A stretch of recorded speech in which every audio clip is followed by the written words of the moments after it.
നമസ്കാരം. ലൂസ് ടോക്കിലേക്ക് ഒരിക്കൽ കൂടി സ്വാഗതം. ശരിക്കും പറഞ്ഞാൽ നമ്മൾ ഇന്ന് ചർച്ച ചെയ്യുന്ന വിഷയം സിദ്ധാർത്ഥൻ്റേതല്ല, മറ്റൊരു വിഷയമുണ്ടെന്ന്. പക്ഷേ എങ്കിൽ പോലും നമുക്ക് ആദ്യം ആ കാര്യം പറയാതിരിക്കാൻ കഴിയില്ല. ഇതിന് സിദ്ധാർത്ഥൻ്റെ മരണവുമായി ബന്ധപ്പെട്ട ഡീനെയും അസിസ്റ്റൻ്റ് വാർഡിനെയും സസ്പെൻഡ് ചെയ്തിട്ടുണ്ട്. നമ്മൾ നാലുവെക്കണം എത്ര മഹാകാര്യമായിപ്പോയി എന്ന് നമ്മൾ പറയേണ്ടി വരും. അവർ കൊടുത്ത വിശദീകരണം തൃപ്തികരമല്ല എന്നാണ് പുതിയ VC പറയുന്നത്. ഏതായാലും ഈ ഡീൻ്റെയൊക്കെ വിശദീകരണം അതിഗംഭീരമായിരുന്നു. നമ്മൾ കഴിഞ്ഞ ദിവസങ്ങൾ TV കണ്ടാണ് ഇവർ പലരും കൊടുക്കുന്ന വിശദീകരണം. ഞാൻ അവിടെ സെക്യൂരിറ്റി ജീവനക്കാരനല്ല, പിന്നെ അതുപോലെ എനിക്കൊന്നും അറിയേണ്ട ആവശ്യമില്ല, ഇതൊക്കെയായിരുന്നു. പിന്നെ മരിച്ചു കിടക്കുന്ന ആ കുട്ടിയൊന്നും എൻ്റെ അടുത്ത് നേരിട്ട് പരാതി പറഞ്ഞില്ല, അവരെന്നെ തല്ലിയെന്ന് പറഞ്ഞില്ല. മുറിക്കകത്ത് പൂട്ടിയിട്ട് താക്കോലെടുത്ത് ഇയാൾ മൊബൈലും പിടിച്ചുകൊണ്ട് പോയിട്ടേ ഇയാൾ അങ്ങനെ ഡീനിനെ വിവരം അറിയിക്കാൻ ഉത്തമ ഡീനാണ്. എന്തായാലും നമുക്ക് ഡീനിന് എന്തെങ്കിലും ഒരു ഈ കോളേജ് അധ്യാപകർക്ക് നാഷണൽ അവാർഡൊന്നും ഇല്ലെന്ന് തോന്നുന്നു. അങ്ങനെയാണെങ്കിൽ നമുക്ക് ശുപാർശ ചെയ്യാമായിരുന്നു. ഒന്നും പറയാൻ പറ്റില്ല. അതെ, ഗുരു അതാണ് യഥാ ഗുരു തഥാ ശിഷ്യ എന്നാണ് സംസ്കൃതത്തിൽ പറയുന്നത്. ഗുരുക്കന്മാരെങ്ങനെയാണ് ശിഷ്യന്മാരങ്ങനെ ആയിരിക്കുന്നതാണ് സ്വാഭാവികം. നമുക്കിവിടെ മനസ്സിലായി ഗുരു ശിഷ്യന്മാരും ഒക്കെ ഉള്ള ബന്ധം. പാവം നമ്മുടെ സിദ്ധാർത്ഥം മാത്രം ആ കൂട്ടത്തിലും അല്ലാത്ത ഒരു ഇരയായി മാറിയവർക്കല്ല. എന്തായാലും ശക്തമായ നടപടി ഉണ്ടായില്ലെങ്കിൽ വീട്ടുകാർ അവർ സമരരംഗത്തേക്ക് ഇറങ്ങുമെന്നുള്ളത് ഉറപ്പാണ്. കാരണം അവരൊക്കെ മനസ്സിലായി ഇവരെയൊക്കെ പേരിൽ പിന്നെ ചാർജ് ചെയ്തിട്ടുള്ള കേസുകൾ പോലും നിസ്സാരമല്ലേ. കൊലക്കുറ്റമൊന്നുമില്ല. പിന്നെ നമ്മുടെ മുഖ്യമന്ത്രി ആണെങ്കിൽ ഞാൻ മാവിലായിക്കാരനാണെന്നുള്ള മട്ടിലാണ്. ഒന്നും ഈ വിഷയമേ അദ്ദേഹം അറിഞ്ഞിട്ടില്ല. ചോദിച്ചാലും അദ്ദേഹം എന്ത് പറയുമായിരിക്കും, അനക്കൊന്നും അറിയില്ല എന്ന് പറയുമായിരിക്കും. ചോദിക്കാനുള്ള അവസരം കിട്ടുന്നില്ല. അല്ലെങ്കിൽ ഞാൻ പറയില്ലേ, നമ്മള് കഴിഞ്ഞ 2 വർഷങ്ങളിലെ കണ്ടാണ് വൈകുന്നേരം 6 മണിയാകുമ്പോൾ വന്ന് ക്യാമറയ്ക്ക് മുന്നിൽ. അതെ അതെ അതെ അതെ. നമുക്ക് ജനങ്ങൾക്ക് ഉത്തരം ലഭിക്കേണ്ട സമയത്താണ് മുഖ്യമന്ത്രികൾ കേൾക്കാൻ ആഗ്രഹിക്കുന്നത്. കാരണം അദ്ദേഹം ചിലപ്പോൾ ഒരുപക്ഷെ ഇതിനകത്ത് പങ്കില്ല, നമുക്കറിയാം. എല്ലാം അവരെ കുറിച്ച് ന്യായീകരിക്കാനായിരിക്കും. പക്ഷെ എന്തായാലും ഒന്നും പറയണ്ട. മുഖ്യമന്ത്രി ജനങ്ങൾ കേൾക്കാൻ ആഗ്രഹിക്കുന്നത്. കാരണം കേരളത്തിൽ ഇപ്പോഴത്തെ അവസ്ഥ, അതായത് ക്യാമ്പസുകളുടെ ഇപ്പോഴത്തെ അവസ്ഥ, ഇതൊക്കെ പറയേണ്ടത് മുഖ്യമന്ത്രിയോട് ചോദിക്കാൻ വേണ്ടി കുറെ പേര് ഇപ്പം മാധ്യമങ്ങളിലൂടെ തന്നെ കുറെ ജനങ്ങൾ കേൾക്കാൻ ആഗ്രഹിക്കുന്നുണ്ട്. ഇവിടെയൊക്കെയാണ് കൃത്യമായിട്ട് പറയേണ്ടത്. അല്ലാണ്ട് ഈ സമയത്തും മൗനം പാലിച്ച് അല്ലാതെ മറ്റേ മേനടിക്കാനൊക്കെ സ്വയം പറയുകയും ഇത്തരം വിഷയങ്ങൾ വരുമ്പം കണ്ടില്ല എന്ന് ഭാവിക്കുകയും ചെയ്യുന്നു. അല്ല, വേറെ കാര്യം ശ്രദ്ധിച്ചിട്ടുണ്ടായിരുന്നു. നമ്മളെ നാട്ടിലെ പല നമ്മൾ സംസ്കൃതന്മാരെ കുറിച്ച് പല രാഷ്ട്രീയ നേതാക്കൾ പോലും ഭരണപക്ഷത്തുള്ള പാർട്ടികളിലെ അവരാരും ഒന്നും മിണ്ടുന്നില്ല. ഞാൻ ആലോചിച്ചു CPI നേതാക്കൾ പോലും ഒന്നും പറഞ്ഞില്ലല്ലോ എന്നാണ്. സാധാരണഗതിയിൽ അവരെങ്കിലും ഒന്ന് പ്രതികരിക്കേണ്ടതാണ്. പിന്നെ അവരെ സംബന്ധിച്ച് ഇപ്പോൾ അവരുടെ നേതൃത്വത്തിലിരിക്കുന്നവർ ഇവിടുത്തെ വിഷയങ്ങളിൽ തൽപരരല്ല. അവർക്ക് കൂടുതലും ആമസോണിൽ തീയെത്തുക, അല്ലെങ്കിൽ പിന്നെ വേറെ എവിടെയെങ്കിലും ഐസ് ഉരുവുക, ഇതൊക്കെയാണ് അവർ. അത്തരം വിഷയങ്ങൾ അതിൻ്റെ എംബസി അവിടെ ഡൽഹി നോക്കിയിട്ട് അവിടെ ചെന്ന് സമരം ചെയ്യുക എന്നുള്ളതാണ് അവരുടെ രീതി. അല്ലാതെ ഇവിടെ നമ്മുടെ നാട്ടിലെ കുട്ടികളുടെ കാര്യത്തിലൊന്നും അവർക്ക് യാതൊരു താല്പര്യവുമില്ല. എങ്ങനെയോ കൊണ്ടുവച്ചുകൊണ്ട് പോട്ടെ. കാര്യം അവരെയൊക്കെ മക്കൾ വിദേശത്ത് പഠിച്ച് സുരക്ഷിതരായതുകൊണ്ട്. ഇവര് മാത്രമല്ല, ഇതിനകത്ത് ഏറ്റവും വലിയ പ്രശ്നം ഇവർ പ്രതിഷേധക്കാരെ പരമാവധി ഇവർ ഭയക്കുന്നുണ്ട്. മാത്രമല്ല, പ്രതിഷേധം നടത്തുന്ന എല്ലാവരെയും എനിക്കൊന്ന് KSU ബന്ധു വെച്ചതിനെതിരെ തന്നെ എനിക്ക് വിദ്യാഭ്യാസ മന്ത്രി അതെ ഇന്നലെ ഭീകരമായി തല്ലിയിരുന്നവരെ തിരുവനന്തപുരത്ത് നിന്നും രാജ്യത്ത് ഉണ്ടായിരുന്നു തോന്നുന്നു, സെക്രട്ടറി മാർച്ചിലൊക്കെ. ഇവിടെ പ്രതിഷേധിക്കാൻ അർഹതയുണ്ട്. അല്ലെങ്കിൽ ഇവിടെ ഗവർണർക്കെതിരെ കാട്ടിക്കൂട്ടിയ പ്രതിഷേധവും കോലാഹലവും കണ്ടില്ല. അപ്പം ഇതൊരു ജനകീയ വിഷയമാണ്. ഇവിടെ ഇതിനകത്ത് സാധാരണക്കാർക്കും ബാക്കിയുള്ള വിഷയങ്ങൾ ചിലപ്പോൾ നമുക്ക് പറയാം ഒരു രാഷ്ട്രീയ പാർട്ടിയുടെ ചിലപ്പോൾ അതിന് പ്രത്യേക ഇതുകൊണ്ടായിരിക്കും. പക്ഷെ ഇതൊരു കോമൺ വിഷയമാണ്. ഇത് സാധാരണ ജനങ്ങളും ഇപ്പോൾ രംഗത്തിറങ്ങാൻ ആഗ്രഹിക്കുന്ന ഒരു വിഷയമാണ്. അവിടെ ഇപ്പം KSU ആയാലോ BJP ആയാലോ SFI ആയാലോ DYFI ആയാലോ ഏത് പാർട്ടി ആയിക്കോട്ടെ, ഇപ്പോൾ ഈ കാട്ടിക്കൂട്ടിയ ഈ ഒരു ഭീകരതക്കെതിരെ പൊരുതാൻ എല്ലാവരും. അപ്പോൾ എന്തായാലും ശരത്ത് പറഞ്ഞ ഈ വിഷയത്തിൽ നമുക്ക് അടുത്ത നമ്മുടെ ഇന്നത്തെ ലൂസ് ടോക്കിൻ്റെ വിഷയത്തിലേക്ക് കടന്നു ചെല്ലേണ്ടത് പ്രതിഷേധമാണ്. എവിടെ പ്രതിഷേധം കണ്ടാലും അതിനെയൊക്കെ കൈകാര്യം ചെയ്യുക എന്നുള്ള രീതിയിലേക്ക് പോയത് നമ്മൾ ഇന്നലെ കണ്ടതാണ്. ഈ വിഷയമാണ് നമ്മൾ ലൂസ് ടോക്ക് ചർച്ച ചെയ്യുന്നത്. ഇന്നും അതിൻ്റെ തുടർച്ച അവിടെ ഉണ്ടായിട്ടുണ്ട്. ഇന്നലെ കോതമംഗലത്ത് ആന ചവിട്ടിയ ഒരു അമ്മ കൊല്ലപ്പെടാനുണ്ടായ സാഹചര്യവുമായി ബന്ധപ്പെട്ട് സ്വാഭാവികമല്ലേ ആരായാലും പ്രതിഷേധിക്കില്ല. ഇവർ പ്രതിഷേധിക്കായിരുന്നുണ്ടോ പ്രതിഷേധത്തിരുന്നപ്പോൾ? ഇവർ പ്രതിഷേധം അന്തം വിട്ട പ്രതിഷേധങ്ങളായിരുന്നല്ല അന്ന്. പ്രതിഷേധത്തിന്റെ ഒരു എന്താ പറയുക ലെവൽ അതിനാണ് ചർച്ച ചെയ്യേണ്ടത്. അതായത് ഒരു പാവം സ്ത്രീ, നമുക്കറിയാം ഇതുമായിട്ട് ബന്ധപ്പെട്ട് ഇത് ആദ്യത്തെ മരണമല്ല. ഇത് കുറെ നാൾ വർഷങ്ങളായിട്ട് ഇവർ പറഞ്ഞുകൊണ്ടിരിക്കുകയാണ്. ഇത് സംഭവിക്കാതിരിക്കാൻ വേണ്ടി നടപടി എടുക്കുമെന്ന് വർഷങ്ങളായി പറഞ്ഞുകൊണ്ടിരിക്കുകയാണ്. ആദ്യം തൊട്ട് മര്യാദയ്ക്ക് സംസാരിച്ചു. നമ്മളിപ്പോൾ ഒരാളെ വിളിക്കുന്നത് എങ്ങനെയാണ്? ആദ്യം മാന്യമായിട്ട് ആദ്യം വിളിക്കും, ഹലോ. രണ്ടാമത് വീണ്ടും വിളിക്കും, കുറച്ചുകൂടെ ഒച്ചത്തിൽ സംസാരിക്കും, ഒന്നുകൂടെ ശ്രദ്ധിക്കും. വീണ്ടും കേട്ടിട്ടും കേട്ടില്ല നടിക്കുന്ന നമ്മൾ ദേഹത്ത് കെട്ടി വിളിക്കും. ലാസ്റ്റ് കേട്ടില്ലെന്നുണ്ടെങ്കിൽ അങ്ങ് അടിച്ച് ഇങ്ങനെ പിടിച്ചു വിളിക്കുകയും വിളിക്കും. അതേ സംഭവം തന്നെയാണ് ഇവിടെ നടന്നത്. കാരണം ഇവർ പലതവണ ഈ ഒരു ആവശ്യം അറിയിച്ചിട്ടുണ്ട്, മാന്യമായിട്ട് അവർ അഭ്യർത്ഥിച്ചിട്ടുണ്ട്, പേപ്പറിലൂടെ എല്ലാം ചെയ്തിട്ടുണ്ട്. അതൊന്നും കേൾക്കാതെ നടിക്കുന്നവർ പിന്നെ ഈ രീതിയിലല്ലാതെ പിന്നെ എങ്ങനെയാണ് പ്രതിഷേധിക്കുന്നത്? അല്ല, നമ്മൾ ഒന്ന് ആലോചിച്ച് നോക്ക്. കഴിഞ്ഞ ഏതാണ്ട് 1 മാസത്തിനകം 7 പേരാണ് കേരളത്തിൽ വന്യമൃഗങ്ങൾ ആക്രമണത്തിൽ കൊല്ലപ്പെട്ടത്. 7 പേര്. അവർക്ക് അതൊരു ചെറിയ എണ്ണമല്ല അത്. അപ്പൊ തന്നെ സ്വാഭാവികമായിട്ട് ഇതിനകത്ത് പല രീതിയിലുള്ള പ്രതിഷേധങ്ങൾ ഇതിനിടയ്ക്ക് നടന്നു കഴിഞ്ഞു. പക്ഷെ നമ്മുടെ വനം മന്ത്രി ഒന്നും അറിഞ്ഞാലും ഭാവിക്കുന്നില്ല. അപ്പൊ അതുകൊണ്ട് തന്നെ എന്താണ് അടുത്ത ഘട്ടത്തിലുള്ള ഒരു പ്രതിഷേധം ഇപ്പം എത്തേണ്ടത്? കാരണം ഇത് മന്ത്രിയുടെ ചെവിയിൽ എത്തണം, അതായത് കേരളം മൊത്തം അറിയണം ഈ ഒരു വിഷയം ഇത്രയും ചെറുതായി നിൽക്കാൻ പാടില്ല. അപ്പം സ്വാഭാവികമായിട്ടും വലിയൊരു പ്രതിഷേധം തന്നെ അവര്, കാരണം ഇത്രയും വലിയൊരു മൃതദേഹവും വെച്ച്, കാരണം നമുക്കറിയാം അത് ഒരിക്കലും ഒരു നല്ലതായിരുന്നു. പക്ഷെ ഇതൊരു നല്ലൊരു കാര്യത്തിന് നാളേക്കും കൂടെ ഒരു കണ്ണു തുറക്കാനുള്ള ഒരു കാര്യമാണെങ്കിൽ അത് അങ്ങനെ രീതിയിലാണ് ചർച്ച ചെയ്യേണ്ടത്. തീർച്ചയായും ഇവരെ ഏതെല്ലാം രീതിയിൽ സമരം ചെയ്തിട്ടുണ്ട്. ഇവരെ സമരങ്ങൾ ഒരു രക്ഷയുമില്ലാത്ത രീതിയിലുള്ള സമരങ്ങളാണ് പണ്ട് നടത്തിയിട്ടുണ്ടായിരുന്നത്. എത്രയോ എത്ര ഭീകരമായ സമരങ്ങൾ. അതെ അതെ അതെ അതൊക്കെ രക്തസാക്ഷിയുടെ പുഷ്പന്റെ ഒക്കെ അവസ്ഥ നമുക്കറിയാം. ബാക്കി കൂത്തുപറമ്പിൽ മരിച്ചവരെ അറിയാം. അത്രേ ഉള്ളൂ. അതാ ആ മാർക്കറ്റ് ചെയ്യാനുള്ള തന്ത്രം ഇപ്പുറത്തുള്ളവർക്ക് അറിഞ്ഞുകൂടാന്നുള്ളതിൻ്റെ പ്രശ്നം. ഏതായാലും ഒരു പക്ഷേ ഇന്നലെ ഇത്രയും കർശനമായ രീതിയിൽ പോലീസ് നിലപാട് സ്വീകരിക്കുകയും കോൺഗ്രസ് നേതാക്കന്മാരെ പിടിക്കാൻ പോയതിൻ്റെയൊക്കെ പിന്നിലുള്ള പ്രധാന കാരണം മാത്യു കുഴൽനാടൻ അതിലുണ്ടായിരുന്നു എന്നുള്ളത് തന്നെയാണ്. കാരണം മാത്യു കുഴൽനാടൻ്റെ പേര് കേൾക്കുമ്പോൾ മുഖ്യമന്ത്രി ആകെ അദ്ദേഹം ഭയങ്കര ഇറിറ്റേറ്റഡ് ആവുന്നുണ്ട്. അത് സാധാരണ ഒന്നാമത്തെ കാര്യം ഇവിടെ പ്രതിപക്ഷം സത്യം പറയുക, പ്രതിപക്ഷം ഇല്ലാതായിക്കൊണ്ടിരിക്കുന്ന സമയത്ത് പ്രതിപക്ഷം ഒരാളിലേക്ക് മാത്രമായിട്ട് ചുരുങ്ങുന്നു, അല്ലെങ്കിൽ ഒന്നോ രണ്ടോ പേരിലേക്ക് മാത്രം ചുരുങ്ങുന്നു. അവരെ മാത്രമാണ് ഇപ്പൊ ടാർഗറ്റ്. കാരണം ഇപ്പൊ എനിക്ക് തോന്നുന്നു പോലീസിനും അല്ലെങ്കിൽ മുഖ്യമന്ത്രിക്ക് സർക്കാരിനും ഒക്കെ ലക്ഷ്യമിടേണ്ടത് ഇപ്പൊ പ്രതിപക്ഷത്തെ ഒന്നടങ്കമല്ല. അവരൊക്കെ അവര് മിണ്ടാതിരിക്കുമ്പോൾ ഒരാൾ മാത്രമാണ് പ്രശ്നക്കാരൻ. അവർക്ക് എളുപ്പമാണ് ആ ഒരാളെ മാത്രം കീഴടക്കുന്നത്. പക്ഷെ അയാളെ തല വെട്ടുന്നോറാണ് എണീറ്റ് വളർന്നുകൊണ്ടിരിക്കുക. അതാണ് അവസ്ഥ. ഇത് നമ്മുടെ ബാലിയെ കുറിച്ചൊരു സങ്കല്പമാണ്. നമ്മുടെ സുഗ്രീവൻ ബാലിയെ കുറിച്ച്, ബാലിയോട് ആരെങ്കിലും ഏറ്റുമുട്ടാൻ എത്തിയാൽ ഈ ഏറ്റുമുട്ടാൻ വരുന്നതിന്റെ പകുതി ശക്തി കൂടെ ബാലി കിട്ടുമെന്ന് പറയും. അപ്പൊ ഏഴ് ശക്തിയാവും. അപ്പൊ അതുപോലത്തെ ഒരു അവസ്ഥയാണത്, കൂടുന്ന അവസ്ഥയാണ്. കുഴൽനാടനെ പോലെ ഒരാൾ വളരെ സ്ട്രോങ് ആയി ഇറങ്ങി എന്നുള്ളത് തന്നെയാണ് ഇതിന്റെ പിന്നുള്ള കാര്യം. അത് തന്നെയാണ് കുഴൽനാടനെയും മുഹമ്മദ് ഷിയാസ് അവിടുത്തെ DC അധ്യക്ഷനെ ഉൾപ്പെടെയുള്ളവരെ പാതിരാത്രി എന്നൊരു പോലീസ് പിടിച്ചത്. ഇപ്പം നേരത്തെ പറഞ്ഞ പോലെ തന്നെ ഇപ്പം ആവർത്തിച്ച് ഈ മുഖ്യമന്ത്രിയുടെ ഉറക്കം നഷ്ടപ്പെടുന്നു, അല്ലെങ്കിൽ സർക്കാരിന്റെ ദുഷ്പ്രവർത്തികൾ മാത്രം. കാരണം നമുക്കറിയാം കുഴൽനാടന് നമുക്ക് ആവശ്യമില്ലാത്ത കാര്യങ്ങളൊന്നും ഇടപെടാറില്ല, ജനകീയ വിഷയങ്ങളിൽ മാത്രമാണ് ഇടപെടാറുള്ളത്. ഇപ്പൊ നമുക്ക് ഈ ഒരു വീണ വിജയന്റെ കേസൊന്ന് ഒതുങ്ങി, ഈ ഒരു സിദ്ധാർത്ഥന്റെ കേസ് വന്നപ്പോ ഒന്ന് ഒതുങ്ങി നിൽക്കുന്നത് ചിലപ്പോൾ മുഖ്യമന്ത്രി വിചാരിച്ച, അല്ലെങ്കിൽ സർക്കാരിൽ ഒന്നടങ്കം ആശ്വസിച്ച് നിൽക്കുന്ന സമയത്താണ് വീണ്ടും അടുത്തത് കൊണ്ടുവന്നത്. ഇത് സ്വാഭാവികമായിട്ട് എന്താണ് അയാളെ എന്നിട്ടോ രാത്രി പാതിരാത്രി മജിസ്ട്രേറ്റിന്റെ വീട്ടിൽ ഹാജരാക്കി. നമുക്കറിയാം മജിസ്ട്രേറ്റിന്റെ ജോലി സമയം 24 മണിക്കൂറാണ്. എപ്പോൾ ചെന്നാലും അവർ അത് ചെയ്യേണ്ടതാണ്. ഇവർ ഒരു പക്ഷേ ഇവർ കരുതിയിരുന്നിരിക്കാൻ ജാമ്യം നിഷേധിക്കുമെന്ന്. അങ്ങനെയാണെങ്കിൽ രാത്രിനെ കൊണ്ട് ജയിലിൽ ഇടാമെന്നും ഒക്കെ അങ്ങ് സ്വപ്നങ്ങൾ കണ്ട് പോയതായിരിക്കാം. എന്തായാലും അങ്ങനെ സംഭവിച്ചില്ല. നാളെ വരെ ജാമ്യം നിലനിൽക്കുമെന്ന് ഇന്നിപ്പോൾ കോടതി പറഞ്ഞിട്ടുണ്ട്. നാളെയാണ് ഇതിൻ്റെ അടുത്ത തീരുമാനം വരുന്നത്. ഏതായാലും ഇന്നിപ്പോൾ അറസ്റ്റ് ചെയ്യാൻ നടക്കില്ല, ജാമ്യം തുടരുകയാണ്. അപ്പോൾ അവർ വീണ്ടും സമരപ്പന്തലിലെത്തി സത്യാഗ്രഹം ഒക്കെ അവിടെ നിരാഹാരമൊക്കെ ആരംഭിച്ചിട്ടുണ്ട്. അപ്പോൾ ഇത് മാത്യു കുഴൽനാടനിൽ ഇടപെട്ടു എന്നുള്ളത് തന്നെയാണ് ഇതിൻ്റെ ഏറ്റവും രൂക്ഷമായ വിഷയം. ഇതിനകത്ത് ഒന്നാമത്തെ കാര്യം അടിസ്ഥാനപരമായിട്ട് മണ്ടത്തരങ്ങളാണ് വീണ്ടും കാണിച്ചുകൊണ്ടിരിക്കുന്നത്. പോലീസായാലും അവരെ പ്രീതി എടുക്കാൻ നിന്നത്, സർക്കാരിന്റെ പ്രീതി പറ്റാൻ വേണ്ടിയാണ് പോലീസ്. അതുകൊണ്ട് തന്നെ സർക്കാരിൽ നിന്നൊരു നിർദ്ദേശം കേൾക്കുക, അല്ലെങ്കിൽ സർക്കാർ കൊടുക്കേണ്ടത്. അതായത് ഇപ്പം ഇങ്ങനത്തെ രീതിയിലൊക്കെ ഈ ഒരു വിഷയങ്ങളൊക്കെ അറസ്റ്റ് ഉണ്ടാകുമ്പോൾ അദ്ദേഹത്തിന് മൈലേജ് കൂടുകയാണ്, പ്രതിപക്ഷത്തിന് മൈലേജ് കൂടുകയാണ്. കാരണം ഈ ഒരു വിഷയം ജനകീയ വിഷയമാണത്. തീർച്ചയായും അത് വെച്ച് നോക്കുമ്പോൾ ഇവിടെ സർക്കാർ വീണ്ടും ഒറ്റപ്പെട്ടു പോവുകയുള്ളൂ. നമ്മൾ എടുക്കേണ്ട നടപടി ഈ ജനകീയ വിഷയത്തിലൊക്കെ ഇടപെടുമ്പോൾ അതൊക്കെ കുറച്ചുകൂടെ അല്ല, ഈ മുഖ്യമന്ത്രി പിണറായി വിജയനെ പോലുള്ള ആൾ തീർച്ചയായും ജനങ്ങൾക്കിടയിൽ നിന്ന് വളർന്നു വന്ന ആൾ തന്നെയാണ്. പക്ഷേ ഒരുപക്ഷെ തീരുമാനം എടുക്കുന്ന അദ്ദേഹം ആയിരിക്കില്ല. ഈ മുഖ്യമന്ത്രി ഓഫീസിലുള്ള മറ്റു ചില വിദ്വാന്മാരായിരിക്കാം, അവരായിരിക്കും പോലീസിനെ കൊണ്ട് ഇതൊക്കെ ചെയ്യിക്കുന്നത്. പക്ഷേ ഇത് കൂടുതൽ മോശമായ അവസ്ഥയിലേക്ക് തന്നെ പോകും. അവിടുത്തെ DC പ്രസിഡന്റ് മുഹമ്മദ് ഷിയാസ്, അദ്ദേഹം ഒരു ഹോട്ടലിൽ നിന്ന് ഭക്ഷണം കഴിച്ചുകൊണ്ടിരിക്കുകയായിരുന്നു. ഭക്ഷണം കഴിച്ചുകൊണ്ടിരുന്ന ഒരാളിനെ ബലം പ്രയോഗിച്ച് വലിച്ച് തൂക്കിയെടുത്തുകൊണ്ട് പോകുക എന്നൊക്കെ പറയുമ്പോൾ അതൊരു മര്യാദയാണ്. നമ്മൾ ഒരാൾ ഭക്ഷണം കഴിച്ചുകൊണ്ടിരിക്കുക, അയാൾ അത്രയും ഭക്ഷണം കഴിക്കട്ടെ, എന്നിട്ട് അറസ്റ്റ് ചെയ്യാമല്ലോ. ചാടി വീഴുന്ന ബലം പ്രയോഗിച്ച് ഇവിടെ നമുക്ക് പോലീസ് ഇങ്ങനത്തെ ഒരു സർക്കാർ സ്പോൺസേർഡ് ഇങ്ങനത്തെ പോലീസ് അറസ്റ്റുകളെ നമുക്ക് ശ്രദ്ധിക്കാൻ നമുക്കറിയാം. നമുക്ക് പറഞ്ഞില്ല ഇവിടെ തന്നെ മറുനാടന്റെ കേസിൽ നമുക്കറിയാം. കാരണം ഇവർക്ക് ദ്രോഹിക്കണമെന്നുണ്ടെങ്കിൽ അങ്ങ് ഏറ്റവും വലിയ ദ്രോഹി. കാരണം പണി പിടിച്ച് കിടന്ന് റിപ്പോർട്ടർമാരെ വീട്ടിൽ പോയിട്ടൊക്കെയാണ് പിടിച്ചിറങ്ങുന്നത്. അത് പുലർച്ചെ ഇത്രയും വലിയ ഒരാളെ പിടിക്കാൻ വേണ്ടി 7 വട്ടം വണ്ടി പോലീസൊക്കെ ആയിട്ട് വന്ന് അതിന്റെ ആവശ്യം എന്താണ് ഇവിടെ? ഇവിടെ ഇപ്പൊ ഒരാള് വിളിച്ചാൽ പോയി ഒപ്പിടാൻ പോകുന്ന സാധാരണ റിപ്പോർട്ടർമാരാണ് ഇവിടെ ഉള്ളത്. ഇവിടെ വേണമെങ്കിൽ അവരെ മുമ്പിൽ പോയി ഹാജരാകുന്നവരാണ്. പിന്നെ എന്തിനാണ് ഈ ഒരു പ്രവർത്തനങ്ങൾ നടത്തിയത്? മെന്റലി ഇവരെന്തോ കീഴ്പ്പെടുത്തി, അല്ലെങ്കിൽ ഇനിയും പേടിക്കണം, ഇവിടെ ഒരു രാജാവുണ്ട്, ആ രാജാവിനെ പേടിക്കണം, നമ്മുടെ അപ്പൊ അനുയായികളെ പേടിക്കണം, ആ ഒരു തരത്തിലാണ് ഇവർ കൊണ്ടുവരുന്നത്. അതാണ് ഇവിടെ നടന്നത്. കുനിയാൻ പറയുമ്പോൾ എഴയുന്ന വരെ നമ്മൾ മലയാളത്തിൽ പൊതുവെ പറയും ഒരു പ്രയോഗമുണ്ട്. അതാണ് ഇവിടെ സംഭവിച്ചിരിക്കുന്നത്. ഈ ഇവിടെ തന്നെ ഇപ്പോൾ മുഹമ്മദ് ഷിയാസ് അല്ലെങ്കിൽ മാത്യു കുഴൽനാടൻ ഇവരൊക്കെ ശരിക്കും ടാർഗറ്റിലുണ്ടായിരിക്കാം. കാരണം ഒരുപക്ഷെ കേരളത്തിലെ ഏറ്റവും മികച്ച DCCകളിൽ ഒന്നാണ് എറണാകുളം ജില്ല ഇപ്പോഴും കോൺഗ്രസിൻ്റെ ശക്തി കേന്ദ്രമാണ്. മുഹമ്മദ് ഷിയാസ് എന്ന് പറഞ്ഞാൽ വളരെ മിടുക്കനായ, താരതമ്യേന ചെറുപ്പക്കാരനായ ഒരു നല്ല DC പ്രസിഡന്റാണ്. ഒരുപക്ഷെ മാത്രമല്ല എല്ലാ ജനകീയ സ്വരങ്ങളും ഈ മുഹമ്മദ് ഷിയാസ് മുന്നിൽ നിൽക്കുന്നുണ്ട്.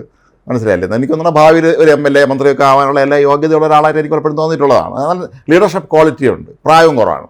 അങ്ങനെയുള്ളവരെ ഇയാൾ കാത്ത് കിടക്കട്ടെ എന്നുള്ളതാണ്. മനസ്സിലായില്ലേ? ഭാവിയിൽ ഈ മറ്റേ സന്ദേശത്തിൽ കുമാറുള്ള സാർ പറയുമല്ലോ, ഈ മറ്റേ പാർട്ടിയിൽ ചില നല്ല ചെറുപ്പക്കാരന്മാരുണ്ട്, അവന്മാരെ ശരിയാക്കണം, വല്ല പെണ്ണേഴ്സിലെങ്ങനെ പെടുത്തുമെന്ന് പറയുമ്പോൾ പെണ്ണേഴ്സ് ഇല്ലാത്തതുകൊണ്ട് ഈ ഇതുപോലത്തെ ഈ കേസുകൾ പിടിച്ചകത്ത് ജയിലിടുക എന്നുള്ളതാണ്. ഇത് ചേട്ടൻ പറഞ്ഞത് ഇതിനകത്ത് ഈ യുവപ്രവർത്തകർക്ക് കുറെ ദോഷമുണ്ട്. കാരണം ഇപ്പൊ തന്നെ പല കാര്യങ്ങളിലും നമ്മൾ പറയാറുണ്ട്, പ്രതിപക്ഷത്ത് നമ്മൾ അങ്ങേയറ്റം നമ്മൾ വിമർശിക്കാറുണ്ട്. കാരണം അത് അങ്ങനെയാണ്. കാരണം ഒരു നിലപാട് പോലും പറയാതെ ഇത്രയും വലിയ ജനകീയ വിഷയങ്ങൾ ഉണ്ടായിട്ട് പോലും അത് വേണ്ട രീതിയിൽ കൈകാര്യം ചെയ്യാൻ അറിയാതെ മുതിർന്ന നേതാക്കൾ പരസ്പരം മറ്റേ അങ്ങോട്ടും ഇങ്ങോട്ടും ചീത്ത വിളിച്ച് പരിഹസിച്ചും കോമഡി പറഞ്ഞും ഒക്കെ തീരുമ്പോ ഇവിടുത്തെ യുവാക്കളെല്ലാം അസ്വസ്ഥരാണ് ആ യുവജന പാർട്ടിയിൽ. കാരണം അവരാണ് നാളത്തെ ശബ്ദമാകേണ്ടത്. തീർച്ചയായും ഈ തലമൂത്ത പ്രവർത്തകർ കാണിക്കുന്നതിന്റെ പഴി കൂടെ കേൾക്കേണ്ടത് ഇവരാണ്. ഇവർക്ക് നേരെ പ്രവർത്തിക്കാനുള്ള അവസരവും കൊടുക്കുന്നില്ല. അതുകൊണ്ട് തന്നെ അവരെയും മറികടന്ന് ഇവർക്ക് ഇങ്ങനെയൊക്കെ ചെയ്തേ പറ്റൂ. കാരണം ഇത് ജനകീയ വിഷയമാണ്. അവർക്കറിയാം കൃത്യമായിട്ട് എങ്ങനെ ചെയ്യണം. യുവാക്കൾക്കറിയാം പൾസ് എങ്ങനെയാണ്, ജനങ്ങളുടെ പൾസ് എങ്ങനെയാണെന്ന് അവർക്ക് കൃത്യമായിട്ട് അറിയാം. അവർ ആ രീതിയിൽ മുന്നോട്ട് പോകുമ്പോൾ നമുക്കറിയാം ഇവിടെ എല്ലാം ടൈപ്പാണെന്ന് അറിയാം എല്ലാ കാര്യങ്ങളും. കാരണം നമ്മുടെ ഈ പ്രതിപക്ഷത്തിന്റെ മുതിർന്ന നേതാക്കളൊക്കെ പോയി എവിടെയാണ്, ഒരാളെ കാണില്ല. അപ്പം ഇങ്ങനത്തെ ഉള്ളവരെയാണ് നമുക്ക് പ്രതീക്ഷയുള്ളത്. എനിക്കൊക്കെ നല്ല പ്രതീക്ഷയാണ്. മറ്റക്കൊള്ളാണ് മുഹമ്മദ് ഷിയാസ്, രാഹുൽ മാങ്കൂട്ടത്തിൽ, അവരൊക്കെ നല്ല പുതിയ തലമുറയിലെ പ്രതിപക്ഷ നിലയിലെ നല്ല ചെറുപ്പക്കാരാണ്. ഇപ്പുറത്ത് നല്ല ചെറുപ്പക്കാരുണ്ട്. പക്ഷേ അവർക്ക് പലർക്കും ഒരു പക്ഷേ ഈ നേരത്തെ പറഞ്ഞതുപോലെ ഈ അതിക്രമ രാഷ്ട്രീയത്തിലേക്ക് കൂടുതൽ അതിന് നേതൃത്വം കൊടുക്കുന്നവർ കൂടുതൽ വലിയ നിലയിലേക്ക് എത്തുമ്പോൾ അത് കുറയും. ഇന്ന് മാതൃഭൂമി പത്രത്തിൽ, മാതൃഭൂമി ഓൺലൈനിലേക്ക് സുരേഷ് കുറുപ്പിൻ്റെ ഒരു ഇൻ്റർവ്യൂ ഉണ്ട്. നമ്മളെ CPM-ൻ്റെ നേതാവ്, മുൻ MP, മുൻ MLA ഒക്കെ ആയിരുന്നു. അദ്ദേഹം വളരെ പ്രഗത്ഭനായ ഒരു നേതാവായിരുന്നു. അപ്പോൾ അദ്ദേഹം പറയുന്നുണ്ട്, ചില SFI വേഷധാരികൾ എന്നാണ് അദ്ദേഹം വിശേഷിപ്പിക്കുന്നവരെ. അത് നല്ല പ്രയോഗമാണെന്ന് എനിക്ക് തോന്നി. വേഷധാരികളാണ് ഇവർ ശരിക്കുള്ള SFIക്കാരല്ല. കാരണം സുരേഷ് കുറുപ്പിനെ പോലുള്ള ആളുകൾ അടിയിടിയൊക്കെ കൊണ്ട് ഒരുപാട് ത്യാഗം ജയിലിൽ കിടന്നു തന്നെയാണ് ഈ പ്രസ്ഥാനം ഉണ്ടാക്കിയത്. അത് ഒരുപാട് പേരുണ്ട്, ഒരാൾ പ്രത്യേകിച്ച് പേരെടുത്ത് ഞാൻ പറയുന്നില്ല. അങ്ങനെയുള്ളൊരു പ്രസ്ഥാനത്ത് ഇന്ന് ഇതാണ് സംഭവിച്ചിരിക്കുന്നത്. അപ്പോൾ അവർ ശരിക്കും പറഞ്ഞാൽ SFIയും CPM എല്ലാം തന്നെ ഇന്ന് പൊതുജനങ്ങളുടെ മധ്യത്തിൽ തലകുനിച്ചിരിക്കേണ്ട അവസ്ഥയിലാണ്. അതൊന്ന്. രണ്ട്, സർക്കാർ ജീവനക്കാരൊക്കെ ശമ്പളവും പെൻഷനും ഒന്നും ഇല്ലാത്ത അവസ്ഥ. ഇനി ശരിയായിട്ടില്ലല്ലോ, അത് പെൻഷനും ശമ്പളം ശരിയായിട്ടില്ല. അപ്പോൾ അത് മറ്റൊരു വിഷയമാണ്. ഒരുപക്ഷെ ഐക്യ കേരളം രൂപം കൊണ്ടതിന് ശേഷം ആദ്യമായിട്ടായിരിക്കും ഇത്തരത്തിൽ ജീവനക്കാർക്ക് ശമ്പളം കൊടുക്കാൻ പറ്റാത്ത അവസ്ഥ വരുന്നത്. അതുപോലെ തന്നെ നമ്മുടെ കേരളത്തിലെ പ്രതിസന്ധിയെ കുറിച്ച് പറയുമ്പോഴാണ് കഴിഞ്ഞ ദിവസം അബിൻ വർക്കി പറഞ്ഞൊരു പ്രധാനപ്പെട്ട കാര്യമുണ്ട്. രാവിലെ എണീറ്റിട്ട് രാത്രി വരെയുള്ള കാര്യങ്ങൾ എടുത്തു കഴിഞ്ഞാൽ അതിനകത്ത് വില കൂടുതലല്ലാതെ ഉണ്ടായ എന്തൊക്കെയുണ്ട് നമുക്ക്. അപ്പൊ രാവിലെ എണീറ്റിട്ട് ഒരു എന്താ പറയുക പത്രം വായിക്കുന്നു, അല്ലെങ്കിൽ പൈപ്പ് തുറക്കണമെങ്കിൽ വെള്ളക്കരം കൊടുക്കണം, ഒരു പാല് വാങ്ങണേ അതിന് വില കൂടിയിട്ടുണ്ട്, ഒരു പത്രം വാങ്ങണേ അതിന് വില, ദേശാഭിമാനിക്ക് വരെ വില കൂടിയിട്ടുണ്ട്. അങ്ങനെ വെള്ളക്കര കറണ്ട് ഇപ്പൊ ബസ്സിൽ കയറണമെങ്കിൽ അതിന്റെ വില കൂട്ടിയിട്ടുണ്ട്, പെട്രോളിന് വില കൂടി. അങ്ങനെ ഓരോ കാലത്ത് നമ്മൾ കറക്റ്റാണ് അത് ചിന്തിച്ചു നോക്കുന്നത്. അവിടെ നമുക്ക് രാവിലെ തൊട്ട് രാത്രി വരെയുള്ള കാര്യങ്ങളിൽ നമുക്ക് എന്താണ് വില കൂടുതലായിട്ട് ഇല്ലാതെ. കാരണം ഇത്രയും ബുദ്ധിമുട്ടിക്കുന്ന തരത്തിലല്ലാതെ ഈ ഒരു കാലഘട്ടത്തിലൂടെ കടന്നു പോകുന്നത്, അത്രയും വലിയ കഷ്ടത്തിലൂടെ കടന്നു പോകുന്നത്. അതിനിടയിലാണ് ഇത്രയും ഒരുപാട് അല്ലാത്ത പ്രശ്നങ്ങളിലൂടെ കടന്നത്. മൊത്തം സംസ്ഥാനം ശാപം പിടിച്ചതിന് തുല്യമാണ് എനിക്ക് തോന്നുന്നത്. ഇത് തെരഞ്ഞെടുപ്പൊക്കെ വരെയാണല്ലോ, ഇനി ചെയ്യേണ്ടത് രാഷ്ട്രീയ എതിരാളികളെല്ലാം ഈ നേരത്തെ കുമാരമുള്ള സാറ് പറയുന്ന പോലെ കേസ് കുരുക്കുക എന്നുള്ളത്. അതിൻ്റെ ഏറ്റവും വലിയ ഉദാഹരണം കെ സുധാകരൻ്റെ പേരിൽ നിന്ന് ഇപ്പം മറ്റേ മോൻസൺ മാവുങ്കലുമായി ബന്ധപ്പെട്ട അന്നത്തെ ഒരു ആരോപണം ഉണ്ടല്ലോ, അതിൻ്റെ ഒരു കേസെടുത്തു. കെ സുധാകരൻ രണ്ടാം പ്രതിയാക്കിയാണ് കേസെടുത്തിരിക്കുന്നത്. അത് പ്രധാനപ്പെട്ട വകുപ്പുകൾ ചുമത്തിക്കൊണ്ട്. അതുപോലെ കഴിഞ്ഞ ദിവസം സുരേഷ് ഗോപിയുടെ പേരിൽ അദ്ദേഹം മാധ്യമപ്രവർത്തകർ നൽകിയ പരാതിயின் പേരിൽ അത് പെട്ടെന്ന് കേസെടുക്കുന്നു. അപ്പോൾ ഇനി ഇവിടെ ആരെല്ലാം പേരിൽ കേസുണ്ടോ എല്ലാം പെട്ടെന്ന് കേസെടുക്കലായിരിക്കും. ഒരു കാര്യത്ത് പിന്നെ ഈ പോലീസ് രാജിനെതിരെയും അല്ലെങ്കിൽ ഇത്തരത്തിലുള്ള ഭരണ ഉപയോഗിച്ചുകൊണ്ട് മറ്റുള്ളവർ അടിച്ചമർത്തുന്നതിനൊക്കെ എതിരെ പ്രക്ഷോഭം നടത്തിയെന്ന് അവകാശപ്പെടുന്ന ഇന്നും അതിൻ്റെ പേരിൽ ആ പാട്ടുകളൊക്കെ കേട്ടിട്ടുണ്ടായിരിക്കും, വിപ്ലവം ജയിക്കട്ടെ എന്നുള്ള പാട്ടിൽ. അതിലൊക്കെ പറയുന്ന കാര്യങ്ങൾ അവർക്ക് കിട്ടിക്കഴിഞ്ഞപ്പോൾ അവരതിനേക്കാളും വലിയ കുഴപ്പക്കാരായി. ഈ മറ്റേ സിനിമ പറയില്ലേ, ബൂർഷ തോപ്പിക്കണമെങ്കിൽ നമ്മൾ അവൻ്റെ അപ്പം ബൂർഷ ആവണമെന്നുള്ളത്. അതാണ് അവസ്ഥ. അത് മാത്രമല്ല, പലരും പറഞ്ഞു കേട്ടിട്ടുണ്ട് ഒരു മാനസികാവസ്ഥയെക്കുറിച്ച്. നമ്മൾ ഏതെങ്കിലും ഒരു കാര്യത്തിനെതിരെ നിരന്തരമായി നമ്മൾ ഏറ്റുമുട്ടുകയാണെങ്കിൽ കുറേ കഴിയുമ്പോൾ അതിൻ്റെ സ്വഭാവമെല്ലാം നമുക്ക് തിരിച്ച് ഇങ്ങോട്ട് വരുമെന്ന് അങ്ങനെ പറയും. അപ്പോൾ അത് സത്യമായിരിക്കാം. ഇപ്പോൾ ഇവിടെ പറ്റുന്ന കാര്യം എന്ന് പറയുമ്പോൾ തന്നെ നമ്മുടെ ഈ സർക്കാരിൻ്റെ ഇത് കേന്ദ്രീകരിച്ചാണ് നമ്മൾ നോക്കുന്നത്. അപ്പം അവരുടെ വരുതിക്കല്ല, അവരുടെ അണികൾ വരട്ടെ, കുഴപ്പമില്ല. അപ്പം അതേപോലെ തന്നെ നമ്മളെല്ലാവരും അങ്ങനെ വരണമെന്ന് നിർബന്ധം പിടിച്ചിട്ട് കാര്യമില്ല. നമ്മൾ കമ്മ്യൂണിസത്തിലൊക്കെ ഒരു കാലത്ത് വിശ്വസിക്കുന്നു, കമ്മ്യൂണിസം യഥാർത്ഥ കമ്മ്യൂണിസം. കാരണം പാവപ്പെട്ടവരോട് നിൽക്കുന്നത് അതൊക്കെ ആയിരിക്കും എല്ലാവരും വിശ്വസിക്കും. പക്ഷെ ഇപ്പോൾ അങ്ങനെ അല്ല. സാധാരണ അണികൾ പോലും അതിൽ നിന്ന് അകന്നു തുടങ്ങി. ഇപ്പോൾ ഉള്ളിൽ മാത്രം ചിലപ്പോൾ കമ്മ്യൂണിസം കൊണ്ട് നടക്കുന്നവരും ഈ ഒരു പാർട്ടി വിശ്വസിക്കാത്തവരും അനേകം ആൾക്കാർ. കാരണം നമ്മുടെ വീട്ടുകാരിൽ നമുക്ക് കുറേ പേരെ കാണാൻ പറ്റും അങ്ങനെ. അതുകൊണ്ട് തന്നെ ഇനിയുള്ള കാലത്ത് ഈ ഒരു കമ്മ്യൂണിസം കൊണ്ട് എനിക്ക് തോന്നുന്നു കേരളത്തിൽ ഈ കമ്മ്യൂണിസം കൊണ്ട് ജീവിക്കാൻ പറ്റില്ല. കാരണം ആൾക്കാരൊക്കെ മാറി ചിന്തിച്ചു തുടങ്ങി. ഈ ഒരു ഇതുമായിട്ട് ജീവിക്കാൻ പറ്റില്ല. അതുപോലെ തന്നെ നീതി ന്യായമൊക്കെ വല്ലാതെ അകന്നുപോയി. ഇപ്പോൾ ഒരു സിദ്ധാർത്ഥന്റെ നമ്മൾ നേരത്തെ പറയുമ്പോൾ തന്നെ ആ കുടുംബത്തിന് അർഹതപ്പെട്ട നീതി അതുപോലും കിട്ടാൻ വേണ്ടി കാല് പിടിക്കേണ്ട അവസ്ഥ, അതിനുവേണ്ടി എതിര് നിൽക്കുന്നവരെ സംരക്ഷിക്കുന്ന ഒരു സർക്കാർ, അതൊക്കെ വല്ലാത്തൊരു അവസ്ഥയാണ്. അതിന്റെ കൂടെയാണ് ഇപ്പോൾ ഈ പ്രതിഷേധം വഹിക്കുന്നത്. ഒരു ആ അമ്മ മറ്റേ മരിച്ചത്, ആ കാട്ടാന കുത്തിയത്, അവർക്ക് ചെവി പോലും കേൾക്കില്ല. ഇതൊക്കെ സാധാരണക്കാരാണ്. ഇവരൊക്കെ ഈ ഇരയാക്കപ്പെട്ടവരൊക്കെ സാധാരണക്കാരാണ്. ഇവിടെ എല്ലാം എതിരെ നിൽക്കുന്ന ആൾക്കാരെ സംരക്ഷിക്കുന്നത് സർക്കാരും. ആ സർക്കാരാകട്ടെ ഇടതുപക്ഷത്തിന്റെ, നമ്മൾ പറയാറുണ്ട് എല്ലാ കമ്മ്യൂണിസത്തിൽ വളർന്നു വന്നവരെന്ന് പറയുന്നവർ. ഇതൊക്കെയാണ് നമുക്ക് വല്ലാതെ വിഷമമുണ്ടാകുന്ന കാര്യം. അല്ല, പോലീസിനെ തങ്ങൾക്ക് എല്ലാ കാര്യങ്ങളും നേടാനുള്ള ഒരു മാർഗമായി ഉപയോഗിക്കുക എന്ന് പറഞ്ഞത് ശരിക്കും ഒരു പ്രസ്ഥാനത്തിൻ്റെ പരാജയമാണത്. അവർക്ക് എന്തുകൊണ്ട് സ്വന്തം ആശയങ്ങൾ അല്ലെങ്കിൽ സ്വന്തം പ്രവൃത്തികളിലൂടെ ജനങ്ങൾക്കിടയിലേക്ക് കടന്നു ചെല്ലാൻ കഴിയുന്നില്ല എന്നുള്ളതിന് പകരം ഈ പോലീസിനെ ഉപയോഗിച്ചുകൊണ്ട് വരട്ടെയാണ്, ഞങ്ങൾ മര്യാദയ്ക്ക് ഞങ്ങൾ പറഞ്ഞ അനുസരിച്ച് നിന്നെ തൂക്കിയെടുത്ത് ഞങ്ങൾ ആത്താക്കും എന്ന് പറയുന്ന, പണ്ട് ഇവർ പറയുമായിരുന്നു ബ്രിട്ടീഷുകാരുടെയൊക്കെ കാലത്തുണ്ടായിരുന്ന പോലത്തെ ഒരു രീതിയാണ് ഇപ്പോൾ സംഭവിക്കുന്നത്. അതല്ലെങ്കിൽ പിന്നീട് സ്വാതന്ത്ര്യാനന്തരം കമ്മ്യൂണിസ്റ്റ് പ്രസ്ഥാനത്തിൻ്റെ നേതാക്കളെ അന്ന് കൊണ്ട് വേട്ടയാടിയ ഒരു കാലഘട്ടം ഉണ്ട്. ഇവർക്ക് ഒളിവിൽ പോയതും ഒളിവിൽ ഓർമ്മകൾ എഴുതിയതൊക്കെ ഉണ്ടല്ലോ. അപ്പോൾ അതിനേക്കാൾ അന്നത്തെ ഒരുപക്ഷെ അന്നത്തെ ഈ പോലീസ് ഉദ്യോഗസ്ഥന്മാരൊക്കെ പോലും അല്ലെങ്കിൽ അന്നത്തെ അവരുടെ എതിരാളികളെ കോൺഗ്രസ് നേതാക്കൾ പോലും ഇതിനേക്കാൾ എത്രയോ ധാർമ്മിക നിലവാരം ഉള്ളവരായിരുന്നു എന്നുള്ളത് ഉറപ്പാണ്. എന്നിട്ടാണ് ഈ ഇത്തരത്തിലുള്ള ഈ വ്യാപകമായ രീതിയിൽ ഞങ്ങൾ മഹാന്മാരാണെന്ന് പറഞ്ഞിട്ട് ഇതൊക്കെ തന്നെ കാണിക്കുന്നത്. ഇല്ല, ഇതിനകത്ത് ഇത്രയും വലിയ പ്രശ്നങ്ങൾ ഉണ്ടാകില്ല. ഇപ്പൊ തന്നെ ഇതിനകത്ത് തന്നെ വനമന്ത്രിക്കൊക്കെ ഒരു മീറ്റിംഗ് വെച്ചാൽ തീരുന്ന പ്രശ്നമാണ്. ഇത്രയും ആൾക്കാരായിട്ട് വേണ്ട, അതിനൊരു പ്രതിനിധിയായിട്ട് സംസാരിക്കുക, കാര്യങ്ങൾ വഷളാകാതിരിക്കാൻ വേണ്ടിയുള്ള നടപടികൾ പറയാമല്ലോ. അതൊന്നും പറയാതെ ഇത് തിരിഞ്ഞു നോക്കാത്തൊരു സമീപനം എനിക്ക് മനസ്സിലാവില്ല. കാരണം ഇത്രയും ജനങ്ങൾ ഇപ്പൊ ഇത്രയും കത്തി നിൽക്കുന്ന ഒരു വിഷയത്തിൽ അവരൊക്കെ ഇങ്ങനെ കണ്ടില്ല എന്നടിക്കുക. കാരണം ഇതൊക്കെ ആവർത്തിച്ചുകൊണ്ടിരിക്കുകയാണ്. ഈ ചോദ്യങ്ങളിൽ നിന്ന് മുഖ്യമന്ത്രി ഒഴിഞ്ഞു മാറുന്നത് നമുക്ക് കണ്ട് സ്ഥിരമായ കാര്യമാണ്. അതുപോലെ തന്നെ എല്ലാ മന്ത്രിമാരും അങ്ങനെ ആയി കഴിയുമ്പോൾ ജനങ്ങൾ ആരോടത്ത് പോയി പറയും. അതുപോലെയാണ് കഴിഞ്ഞ ദിവസം എനിക്ക് തോന്നുന്നു മെനഞ്ഞാന്നാണെന്ന് തോന്നുന്നു നമ്മുടെ സെക്രട്ടേറിയറ്റിന് മുന്നിൽ സമരം നടത്തുന്ന പോലീസ് റാങ്ക് ലിസ്റ്റിലുള്ള ചെറുപ്പക്കാർ അവർ പ്രതിഷേധിച്ചു. അവിടെ അവരുടെ പേരിൽ കേസ് 500ഓളം പേരിൽ എങ്ങാണ്ട് കണ്ടാൽ അറിയാവുന്ന 500 പേരിൽ എന്താ കേസ് എടുത്തിട്ടുണ്ട്. അതായത് അർഹതപ്പെട്ട ജോലി ചോദിക്കുന്നവർക്ക്, അതായത് അവർക്ക് റാങ്ക് മാത്രമല്ല, ഇതിനകത്ത് വേറെ കാര്യം, റാങ്ക് ലിസ്റ്റിൽ ഉൾപ്പെട്ടവരിൽ പലർക്കും മറ്റേ എന്താണ് ഇതുമായിട്ട് ബന്ധമില്ലാത്തവർക്ക്, ഈ ടെസ്റ്റ് ഫിസിക്കൽ ടെസ്റ്റിലും മറ്റേ എഴുത്ത് പരീക്ഷയ്ക്കും ഇല്ലാത്തവരുടെ പേര് പോലും അത് കാര്യത്തിലാക്കിയിട്ടുണ്ട്. ഇതൊക്കെ ഈ കേരളത്തിൽ നടക്കുന്ന പറയുമ്പോൾ ഇവിടെ അരിയാഹാരം കഴിക്കുന്ന ആൾക്കാരൊക്കെ ഇതൊക്കെ ഇങ്ങനെയാണ് ഇവർ. അത് മാത്രമല്ല, ഇന്നിപ്പോൾ തന്നെ മറ്റേ വൈസ് ചാൻസലർ സിസ തോമസ് അന്ന് നിയമിച്ചതിനെതിരെ കേരള സർക്കാർ സുപ്രീം കോടതി പോയി. സുപ്രീം കോടതി ചുരുട്ടിക്കൂടി ദൂരെ ഇറങ്ങിയത് കാര്യമില്ല. കാരണം ഇത് ഒന്നും അവർ സർക്കാർ ഇതിൽ ഇടപെടേണ്ട കാര്യം എന്ന രീതിയിലാണ് സുപ്രീം കോടതിയിൽ ഓടിച്ചു വിട്ടു. അപ്പോൾ എല്ലാ കാര്യത്തിലും ഇതാണ്. വലിയ വക്കീലന്മാർ കോടിക്കണക്കിന് രൂപ പ്രതിഫലമൊക്കെ കൊടുത്ത് കേസ് പോലെ സാധാരണ കേസുകളെല്ലാം സുപ്രീം കോടതി വരെ എത്തിക്കും.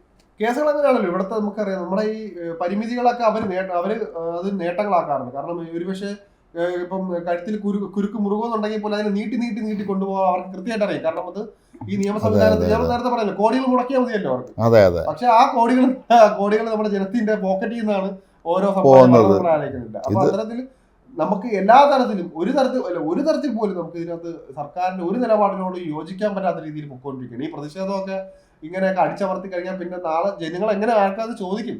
അവരുടെ ആവശ്യമില്ല ചോദിക്കുന്നത്. അവര് കേട്ടില്ലാതെ നടിച്ചിങ്ങനെ മുന്നോട്ട് പോകുമ്പോൾ ഇത് എത്ര കാലം ഇങ്ങനെ മുന്നോട്ട് പോകും? മാത്രമല്ല ഇതിന്റെ കൂടെ നമ്മൾ ജനങ്ങളുടെ ശബ്ദമാവേണ്ട പ്രതിപക്ഷമൊക്കെ നിശബ്ദമാകുമ്പോൾ അതിനുവേണ്ടി സംസാരിക്കുന്ന 1-2 പേരെ ഇങ്ങനെ അറസ്റ്റ് ചെയ്ത് നിൽക്കുന്നതും അവരെ നമുക്കത് ആശങ്ക ഉണ്ടാക്കുന്ന കാര്യമാണ്. തീർച്ചയായും. അപ്പൊ അത് ജനങ്ങൾക്ക് വേണ്ടി സംസാരിക്കുന്നവരെ ജനങ്ങളെ തന്നെ ഇങ്ങനെ അടിച്ചമർത്തുന്നതിന് തുല്യമാണ്. ഈ നമ്മൾ തന്നെ ഇരകളായവരാണല്ലോ. ഇവിടെ നമ്മൾ സർക്കാരിന്റെ നടപടികൾ നമ്മൾ ചോദ്യം ചെയ്തപ്പോൾ നമ്മുടെ ഓഫീസർ റെയ്ഡ് നടത്തി, നമ്മളെല്ലാവരും വീടുകളൊക്കെ റെയ്ഡ് നടത്തി, നമ്മളെ പരമാവധി ഉപദ്രവിച്ച് നമ്മുടെ സകല യന്ത്രങ്ങൾ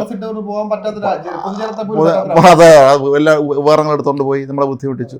അപ്പോൾ ഇതൊക്കെ ഈ പണ്ട് ഫ്രാൻസിലെ ലൂയി 14 പറഞ്ഞ ഐ ആം ദ സ്റ്റേറ്റ് എന്ന് പറഞ്ഞല്ലോ, അതിൻ്റെ വേറെ അവസ്ഥയാണ്. മാത്രമല്ല അത് ഈ അവിടുത്തെ പാവപ്പെട്ട ജനങ്ങൾ വന്ന് ഞങ്ങൾക്ക് വിശക്കൊന്ന് ഗീവസ് ബ്രെഡ് തരുമെന്ന് പറഞ്ഞപ്പം ലെറ്റ് ദം ഈറ്റ് കേക്ക്സ് എന്ന് പറഞ്ഞാൽ ഇവരൊന്ന് കേക്ക് ചോദിക്കാത്തതെന്ന് ചോദിച്ചാൽ അദ്ദേഹത്തിൻ്റെ ഭാര്യ ഉണ്ടല്ലോ, അതിനൊക്കെ അനുസ്മരിപ്പിക്കുന്ന രീതിയിലാണ് ഈ നമ്മുടെ നാട്ടിലെ നേതാക്കന്മാർ ഇപ്പോൾ കേരളത്തിൽ പലപ്പോഴും പെരുമാറാറുള്ളത്. എന്ത് പറഞ്ഞാലും അതെല്ലാം കേന്ദ്രത്തിൻ്റെ തലയ്ക്കാണ്. ഈ ശമ്പളം വൈകിയതിന് ഇപ്പം കുറ്റം കേന്ദ്രത്തിനാണ്. അങ്ങനെയാണല്ലോ. അത് ഇനി എന്താണെന്ന് അറിയണം. ഇനി എല്ലാവരും ധനമന്ത്രിയുടെ കോളറിൽ പിടിക്കേണ്ട അവസ്ഥയിലേക്ക് എത്തി. കാരണം ഇത്രയുമൊക്കെ വരുത്തി വെച്ചത് നമുക്കറിയാം. ഇത്രയും വലിയ ദുരിതക്കയത്തിലേക്ക് എത്തിച്ചത് തന്നെ ഈ ഒരു പിടിപ്പുകേട് കൊണ്ടാണ്. പിടിപ്പുകേട് കൊണ്ടാണ് ഇവിടം വരെ എത്തിച്ചത്.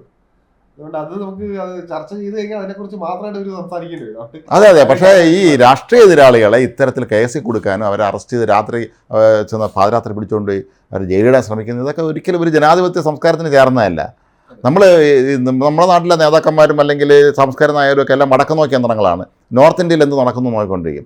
അവിടെ നിന്ന് ഇങ്ങനത്തെ വൃത്തികൾ നടക്കുന്നില്ല. അവിടെ എന്തെങ്കിലും അങ്ങനെ നടപടി എടുത്തിട്ടുണ്ടെങ്കിൽ അത് 90% പേര് കുറ്റം ചെയ്തവനായിരിക്കും. അതല്ലാതെ ഈ പറഞ്ഞ പോലത്തെ ഈ റാഗി വീരന്മാരെ എങ്ങനെ വല്ല യു പിയിലെങ്ങനെ ആയിരുന്നെങ്കിൽ ഉണ്ടല്ലോ, ഇപ്പം ഈ റാഗി വീരന്മാരല്ല ഈ സിദ്ധാർത്ഥൻ്റെ കൊലയാളികളാണ്. ചിലപ്പോൾ ഇവരൊക്കെ എന്താണ് ചെയ്യുന്നത് നമുക്ക് പറയാൻ പറ്റില്ല. അങ്ങനെ ശിക്ഷ കിട്ടുമായിരുന്നു അവിടെ എങ്ങാനും ആയിരുന്നെങ്കിൽ. ഇവിടെ അവർ അരുമകളാണ്, അവർ ഏറ്റവും വേണ്ടപ്പെട്ടവരാണ്. ഇപ്പം നമ്മൾ കുഴൽനാടന സംഘത്തിന് രാത്രി ഓടിച്ചിട്ട് പിടിച്ച് ഇങ്ങനെ വണ്ടി തൂക്കിയെടുത്തുകൊണ്ട് പോകുമ്പം ഇതിനേക്കാളും കേസിൽ പ്രതി ഒരാളെടുത്തുന്ന തൊഴിൽ നമ്മൾ കണ്ടില്ലേ പോലീസ്, മോനെ ഒന്ന് ഇരിക്കും, അങ്ങൊന്ന് അസനസ്ഥനാകാമോ എന്ന് ചോദിക്കുന്ന തരത്തിലുള്ള കാര്യങ്ങൾ നമ്മൾ കാണുന്നതാണ്. അപ്പോൾ ഇതൊക്കെ നമ്മുടെ നാട്ടിൽ ഇത് നമുക്ക് അപരിതമായൊരു കാര്യമാണ് കേട്ടോ. നമ്മുടെ നാട്ടിൽ പണ്ട് അടിയന്തരാവസ്ഥ ഉണ്ടായിട്ടുണ്ട്, അന്ന് പോലത്തെ പല പരാക്രമങ്ങളും നടത്തുന്നുണ്ടെന്നൊക്കെ നമ്മൾ കേൾക്കുകയും അതിൻ്റെ പേരിൽ പലപ്പോഴും രാഷ്ട്രീയ മുതലെടുപ്പ് നടത്തുകയൊക്കെ ചെയ്യുന്ന ഇവിടുത്തെ നിലവിലെ ഭരണകക്ഷി അവർ അടിയന്തരാവസ്ഥ കാലത്ത് കാണിച്ചതിനേക്കാളും വലിയ പരാക്രമണം ഇവിടെ കാണിച്ചുകൊണ്ടിരിക്കുന്നത്. അന്ന് ഒരു സഞ്ജയ് ഗാന്ധിയും ഒരു ബെൻസിലാലും ഒരു ബി സി ശുക്ലയൊക്കെയാണ് ഉണ്ടായിരുന്നെങ്കിൽ ഇന്ന് 1000 പേരാണ്. അത് രാജ്യം മുഴുവൻ അവരെ നിയന്ത്രിച്ചെങ്കിൽ കേരളം നിയന്ത്രിക്കുന്നവരാണ്. അങ്ങോട്ട് പിന്നെ കേരളം വിട്ട് പിന്നെ അവർക്ക് പോകാൻ പറ്റില്ല എന്നുള്ളതുകൊണ്ട് ഭാഗ്യമായി.